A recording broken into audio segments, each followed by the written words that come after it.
এরপরে প্রশ্ন হলো, আমাদের তকদিরে তো আগে থেকে বিয়ে ঠিক করা আছে, তো আমরা যে একটা মেয়েকে পছন্দ করি তাকে কিভাবে পাবো? প্রশ্ন অদ্ভুত প্রশ্ন তো। মানে আল্লাহ তাআলা তো তাকদিরে আগে থেকে একটা মেয়ে ঠিক করে রাখছে, এখন বলে দিলে আমরা ওইটা তুলে নিয়ে আসি, এ হলো ব্যাপার, তাই তো? দেখেন, তাকদিরটা বিশ্বাস করার জন্য। তাকদিরটা কিসের জন্য?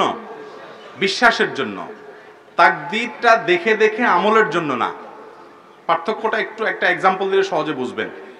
আপনি একজন প্রভাবশালী ব্যক্তির কাছে গেছেন, উনি এমপি সাহেব, মন্ত্রী সাহেব বা একটা বড় পদস্থ কর্মকর্তা, আপনার একটা কাজ নিয়ে গেছেন। আপনি কাজটা নিয়ে তার কাছ থেকে গেছেন, যে তার কাছ থেকে কাজটা যে আদায় করতে গেছেন, যেভাবে আদায় করা যাবে তার সব পলিসি ঠিক করছেন। উনি ঘুষখোর হলে ঘুষের বান্ডিলও নিয়ে গেছেন, কথার কথা। অথবা উনি যেভাবে গেলে, যারে দিয়ে ধরলে বললে, যেভাবে বললে খুশি হবে আপনার কাজটা করে দিবে, আপনি সেগুলো সব ঠিকঠাক মতো করে নিয়ে গেছেন। এরপরেও আপনি জানেন যে ওনার ইচ্ছার উপরে নির্ভরশীল, উনি দিলে হবে, না দিলে হবে না। এই যে আপনি জানেন একটা যে হবে সেটাই যেটা উনি করবেন, আমার চেষ্টা আমি করতেছি মাত্র, এই তকদির হলো ওই বিশ্বাসটা, আর কর্ম হলো ওই চেষ্টাটা। তকদিরটা বিশ্বাস করার জন্য। এখন আপনি যে বলেন উনি যা বলবেন তাই তো হবে, উনি দিলে এটা হবে, আমার কাজটা না হলে হবে না, তাহলে চেষ্টা মেষ্টা বাদ দিয়া যদি আপনি বলেন যে ওনার নিয়তে কি আছে আগে ওইটা দেখে আবিষ্কার করার চেষ্টা করি, তাহলে জীবনও আপনার কাজ আর হবে না। আপনি আপনার চেষ্টা করবেন, বিশ্বাস থাকবে হবে সেটাই যেটা উনি করবেন, সিদ্ধান্ত নেবেন।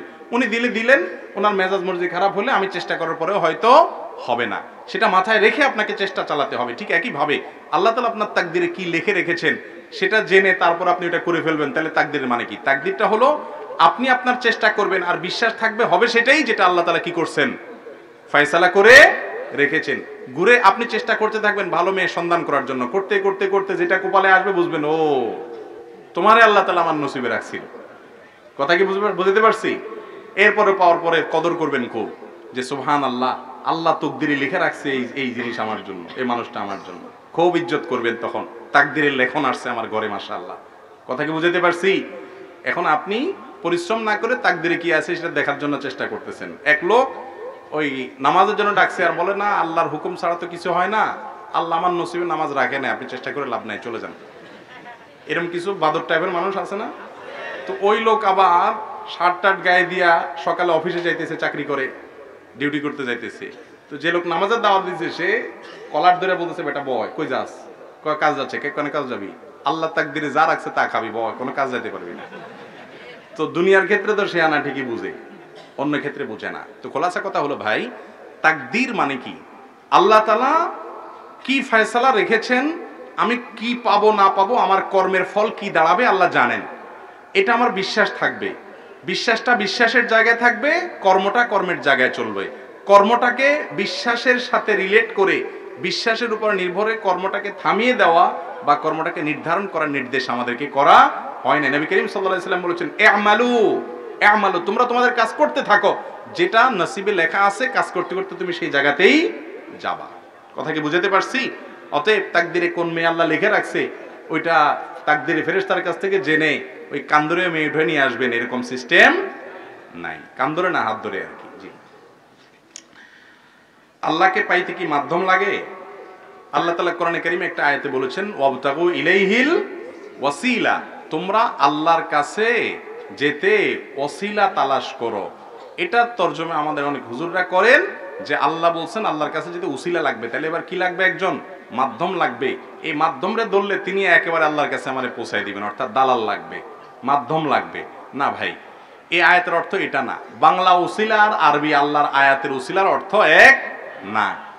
আল্লাহ তাআলা এখানে ওসিলা বলতে কি বোঝাতে চেয়েছেন এ সম্পর্কে তাফসীর ইবনে কাসির, তাফসীরে কুরতুবী সহ আল্লাহর কোরআনের যে ব্যাখ্যা গ্রন্থগুলো আছে, যে ব্যাখ্যা গ্রন্থগুলো আল্লাহ এই কোরআন যার প্রতি নাজিল করেছেন সে রাসূল সাল্লাল্লাহু আলাইহি সাল্লামের ব্যাখ্যার আলোকে, তার হাতে গড়া সাহাবীদের ব্যাখ্যার আলোকে সেগুলোতে ব্যাখ্যাগুলো সংকলিত হয়েছে। সেগুলোর সবগুলোর খোলাসা প্রায় একই। সেটা কি?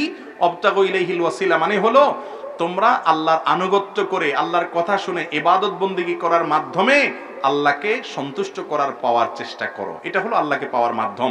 কোন ব্যক্তি আপনাকে আল্লাহর কাছে পৌঁছায় দিবে, এরকম কোন ব্যক্তিকে আল্লাহ রাব্বুল আলামিন কোন কন্ট্রাক্টরই দেন নাই। আসলে একটা সমস্যা কি জানেন, আমাদের দেশের মতো যে সমস্ত পৃথিবীর যে সমস্ত দেশে অঞ্চলে জায়গায় সাধারণত দুর্নীতি বা অনিয়ম বেশি থাকার কারণে আপনার সামনের দরজা দিয়ে জিনিস কম পাওয়া যায়, পিছনের দরজা দিয়ে বেশি পাওয়া যায়।